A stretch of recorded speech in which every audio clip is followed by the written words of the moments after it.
YouTube est donc une plateforme de vidéos qui se caractérise notamment par la diversité de son contenu. YouTube a aussi permis l'émergence de nouvelles formes de communication et d'échange entre les producteurs de vidéos et leur public.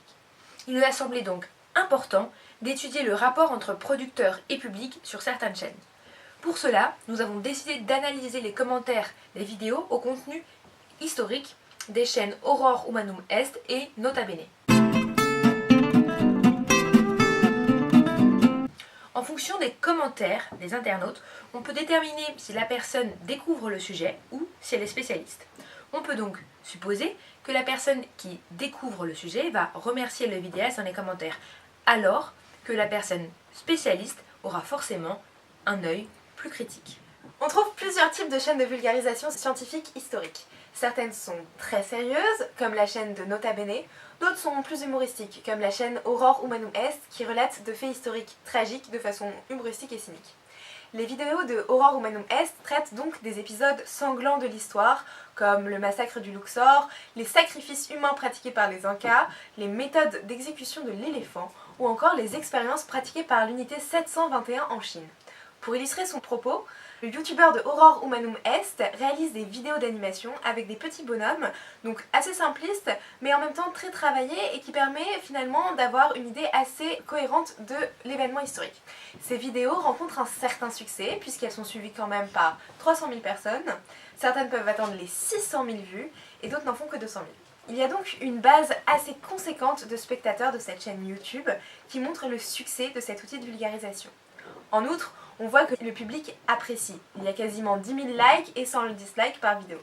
On remarque que les personnes qui n'apprécient pas les vidéos s'expriment assez peu dans les commentaires. À ce jour, nous n'en avons vu que deux. L'un reprochant à l'auteur de banaliser la violence, l'autre se disant choqué par le cynisme de la chaîne. Il l'a qualifié de repère de sadomaso. On peut donc classer les commentaires dans trois grandes catégories. Premièrement, les remerciements pour le travail fourni. Deuxièmement, les commentaires humoristiques. Et troisièmement, des commentaires un petit peu plus critiques vis-à-vis de contenu de la chaîne YouTube.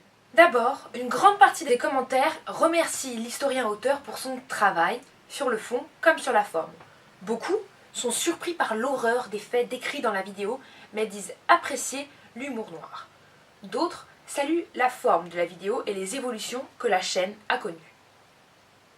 La plupart des commentaires sont assez courts. Ils reprennent un moment choquant et ou drôle. Plus la vidéo traite d'un fait ancien, plus les commentaires sont humoristiques. Par exemple, la vidéo de décapitation des 4500 Saxons sous Charlemagne a donné lieu à beaucoup de commentaires humoristiques du type « Les Saxons, la tête dure, ils ont perdu la tête » ou encore « Mais où avait-il la tête ?» En revanche, les commentaires humoristiques sont beaucoup moins nombreux lorsque le sujet traité par la vidéo est plus récent. C'est le cas par exemple dans la vidéo des Khmers rouges, où de nombreux fils et filles de réfugiés cambodgiens qui, eux, ont connu la dictature, ont commenté pour partager l'histoire de leur famille et leur expérience. L'humour est donc ici beaucoup moins pertinent. Les commentaires les plus longs sont ceux qui émettent des critiques. Deux configurations sont alors possibles. Soit l'internaute a écrit un long texte, soit son commentaire a donné lieu à un long débat. Les commentaires les plus longs ont pour objectif de reprendre le youtubeur sur un point précis, comme une date, un fait ou du vocabulaire. Généralement, l'internaute qui commente pour corriger le fait de façon très bienveillante et constructive. Il accompagne souvent son commentaire de remerciements pour l'auteur de la vidéo. Les critiques peuvent aussi porter sur la forme. Beaucoup reprochaient aux premières vidéos d'avoir un générique trop long, 26 secondes pour 2 minutes de vidéo.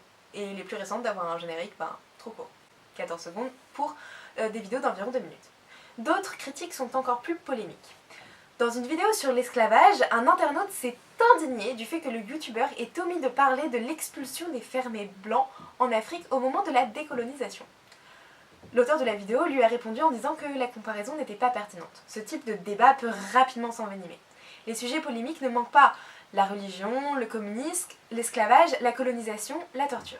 À plusieurs occasions, certains internautes s'insultent. D'autres lancent la polémique sur des sujets dont le youtubeur ne parle pas. À 3 reprises, par exemple, un internaute demande que la prochaine vidéo porte sur le génocide arménien. Un autre internaute réclame la reconnaissance par le youtubeur du génocide vendéen. À partir de l'observation des commentaires, on peut facilement affirmer que les espaces pour commenter deviennent des espaces de débat. Par conséquent, ces vidéos de vulgarisation de l'histoire par l'humour noir apportent des connaissances aux gens qui les regardent. Elles portent en effet souvent sur des faits très précis. En revanche, le cynisme des vidéos ne fait pas l'unanimité chez ceux qui les regardent. En ce qui concerne Aurore Humanum Est, il semble que les gens qui suivent la chaîne soient des gens déjà intéressés par le sujet traité par le youtubeur, sans être toujours des experts. Cependant, dans ses dernières vidéos, le youtubeur parle beaucoup plus sérieusement. Ces vidéos plus récentes se divisent donc en deux parties. Une partie animée, avec un discours humoristique, et une seconde partie plus sérieuse. YouTube favorise l'échange entre le producteur de contenu et les internautes. En effet, la lecture d'un ouvrage ou l'écoute d'une conférence peuvent limiter les échanges entre l'auditoire, le lecteur et l'intervenant. En revanche, YouTube permet un plus grand échange entre le youtubeur et les internautes. Beaucoup de youtubeurs proposent des vidéos de FAQ, foire aux questions. Le principe est simple. Si vous avez la moindre question, vous pouvez la poster en commentaire avec le hashtag FAQ. Le vidéaste fait ensuite le tri et répondra au plus vite, soit directement en vous répondant à votre commentaire, soit avec une vidéo de FAQ qui va réunir des réponses à un maximum de questions.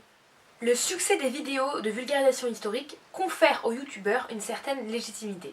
Par exemple, la chaîne Nota Bene a ainsi pu obtenir une autorisation pour tourner ses vidéos dans des musées ou d'autres lieux historiques comme Verdun.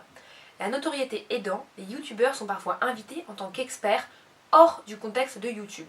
On peut reprendre l'exemple de Nota Bene, dont le youtubeur Benjamin Briot a été invité au rendez-vous de l'histoire à Blois.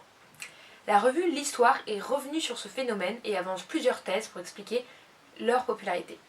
Il y a dans un premier temps le format. 20 minutes, c'est court comparé à la lecture d'un livre ou un cours. De plus, le ton décontracté, souvent humoristique, aide. Lors de nos interviews avec les youtubeurs, ceux-ci ont souligné leur objectif de rendre l'histoire accessible à tous. D'autre part, les vidéos de vulgarisation cassent le rapport vertical entre enseignants et élèves, d'autant plus qu'un dialogue s'installe entre les internautes et les youtubeurs. Dans nos interviews, nous avons appris que les commentaires constituaient de vraies zones d'échange, des espaces de discussion extrêmement riches, notamment avec le youtubeur, mais aussi entre internautes. Toutefois, il faut nuancer ce succès. Ainsi, l'historien Guillaume Mazot reproche aux vidéos de vulgarisation de verser dans un classisme ou dans l'anecdotique. D'autre part, les youtubeurs eux-mêmes n'ont pas la prétention de remplacer les professeurs, ils se voient plutôt comme un complément. On peut donc dire que YouTube permet à beaucoup de gens d'accéder à un contenu historique. Ces leçons portent souvent sur des faits précis. YouTube est donc un outil de vulgarisation novateur qui apparaît comme idéal pour apprendre et surtout pour échanger. En revanche, ces vidéos en ligne n'ont pas encore vocation à remplacer les cours d'histoire. Elles sont en quelque sorte un approfondissement réalisé avec des moyens originaux.